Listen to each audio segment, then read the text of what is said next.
Friends ఇప్పుడు మనం lemon spoon ice క్రీమ్ని చేయడానికి ప్రయత్నిస్తాం ఫ్రెండ్స్. కానీ ఆ చిన్నపిల్లకి పెద్ద పిల్లకి కాదు, నేను కూడా అలా చేస్తాను చూడండి. ఫస్ట్ మీరు ఈ నల్లగా ఉన్న పుదీనాన్ని తీసేసి ఫ్రెష్గా ఉన్న పుదీనాన్ని తీసి కడిగి ఫస్ట్ మీ దగ్గర ఇది ఉంటుంది కదా, ఇది బ్లెండర్లో ఫస్ట్ పంచదార వేయాలి. పంచదార తర్వాత నిమ్మకాయ వేయాలి. నిమ్మకాయ తర్వాత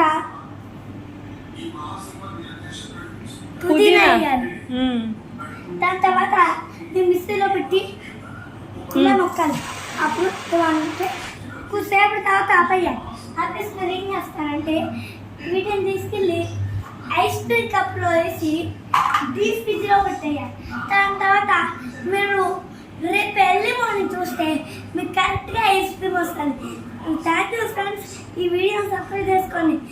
పక్కన ఉన్న బెల్ కూడా కొట్టడం మర్చిపోకండి. సరే ఆన్ చేయి.